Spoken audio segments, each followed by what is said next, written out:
Ma-hell-yea, in this world, you must know who you are. Welcome back to my channel, Nerded This Way. I'm Mahalia, and today we are going to be doing my first TBR in 2020.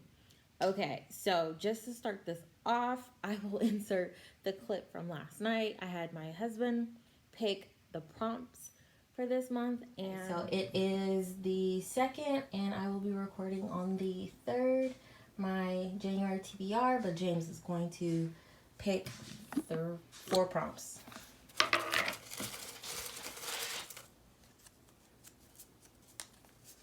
You just put it down if you want.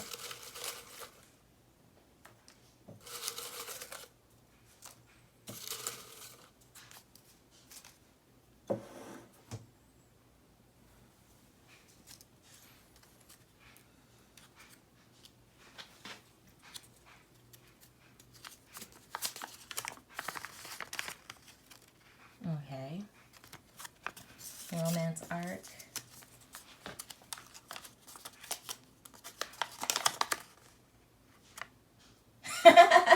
That's...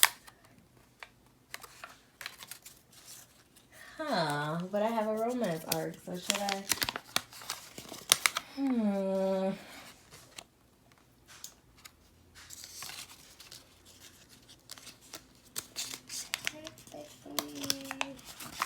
I could stop.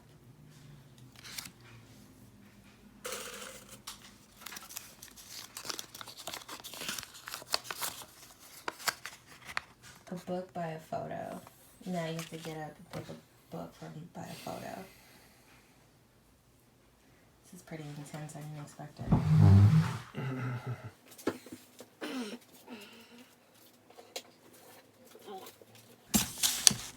Really? You just grabbed the biggest book you could find? First photo I saw, there it is. Okay. There. Okay. Shit. Okay. I feel like I have so many photos up there. Just saw one. But you reach for the biggest one, because I see a smaller one. I didn't even look around anywhere else, just the first one I saw. Okay. Okay. Okay. There probably will be confusion about one of the prompts. That is no more unless you have none. Which, if we go back to the rules, I added kind of punishments to it, as well as punishments, yes. But the no more is more of an optional stopping. You'll hear my dog shuffling next to me. He's trying to people watch out the window. So the first book he picks for the romance arc is Road Rage by Scarlett Hunt. And this is about a character, Miranda Phillips, who doesn't seem to be charmed by the stranger Lawrence, who comes into her town and pretty much burns it to the ground, literally. And so she is going across the country to try and stop him with this shady rogue FBI agent. And it's more of like a thriller romance, and that's kind of new for me. So I was like kind of excited, but also really nervous to add it. And I received this wonderful arc from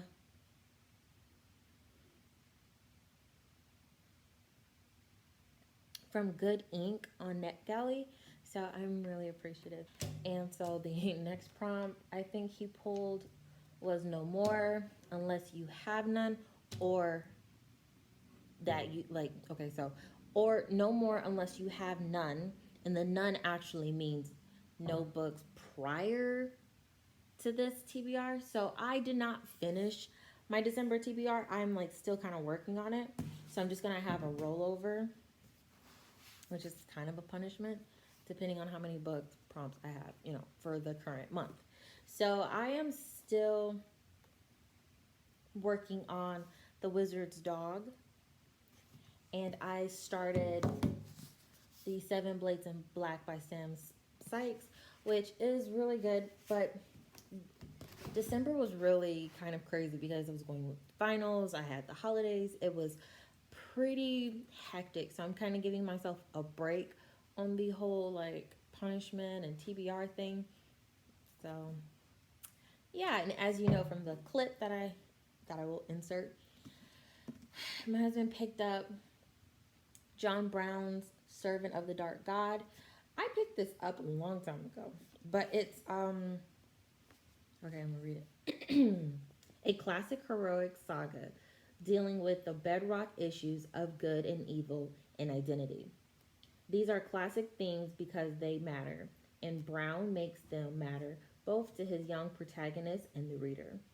It promises to continue for quite a distance, and I hope it does. This is from Cage Barker, The House of the Stag. And so I'm going to read the young Talon. Oh, what's that name? Young Talon lives in a world where the days of a person's life can be harvested, bought, and stolen. Only the great divines who rule every land and the human soul eaters. Every land, the human soul eaters, dark ones who steal from man and beast, know the secrets of this power. That's Kuma, sighing as if she's had a hard day and I'm interrupting her. Now, in Talon's land, the divine have the the divine has gone missing, and the soul eaters are loose among the people. The clans muster a massive hunt, and Talon finds himself a target. Although his struggle is against both Soul Eater and their hunters, Talon actually has larger problems. A being of awesome power has arisen, and a being whose diet consists of days of men. Her mothers once ranched human subjects like cattle. She submerges. Oh, I was like, that don't make no sense. How they change characters? Okay, so a being of awesome power has arisen. A being whose diet consists of the days of men. Her mothers once ranched human subjects like cattle. She has emerged to take back what is rightfully hers. Trapped in a web of lies and ancient secrets, Talon must struggle to identify his true enemy before she finds the one whom she will transfer into the very Lord of the human harvest. Okay, that seemed like a lot, but so we got soul eaters, we got harvesters, we got a young kid. So I'm thinking that's Talon, that's a harvester. Oh, there are roses in here. Oh, so this might have some like romance in it. Okay, I can get behind that. Okay, and super cool, super cool. So I have some other arcs that I would love to read this month. They will be released this month as well, and I'm pretty excited. I will have the pictures with like brief, little. Yes. Okay. The next one is Given by Natty Taylor. I have a picture. The Will and the Wilds. Okay, so I'm just gonna go back. So the Incantation of Cats is Incantation of Cats is a spellbinding witch cats of Cambridge. So it's about a detective. Okay, so I'm just gonna read it. When two new clients seek Becca's professional services, the fledgling witch detective is overjoyed. Finally, she can use her skills to help her magical community. But as the young witch finds the new cases intertwining, things grow more complicated. Becca's three cats, the one with the real power, can smell something is wrong with these clients. But not even Clara, the calico, knows what to do when a man ends up dead and a powerful and poisonous root appears and disappears in the case. To make matters worse, Clara and her littermates are feuding. and she can't tell them about the unsettling interaction she had with one of the client's sisters. It is possible that some humans may have the same powers as the magical felines. What does this mean? Clara's beloved Becca, and from the opponent poison that has already taken one person's life. This is exciting. So pretty much I'm thinking it's from the cat's perspective. That's what I'm thinking. Like, that's why I was like, oh, this seems interesting. It's from an animal's perspective. So I'm not too sure, but that's what I got from that. Okay, Given is about a girl named Yenny that has never been this far from home, with only her witch strength and sacred rune lore, and the fierce Yabar warrior princess. The fierce Yabar warrior princess is alone in the empire of, oh, these names are gonna be some serious, Krish. So Yenny has to prove herself on this quest with magic, strangers, and dragons. And she finds herself fighting an attraction to dragons. So that still falls under a romance arc. So, boop, yay. That's exciting. Next is The Will and the Wilds by Charlie N. Holmberg. So I've read quite a few of her books on Kindle, and I like her writing style quite a bit. And I'm kind of interested. I read the Paper Magician series. I didn't finish it. I stopped at like Glass Magician, I think. But it's pretty good. It's pretty interesting. It's a different take on magic systems, if you're interested in that. Highly recommend checking it out. But this is about Enna, who knows the fear that mist things that roam in the wild wood near her house. When one tries to kill her to obtain an enchanted stone, Enna takes a huge risk fighting back with a misting of her own. So this has some romance in it too. So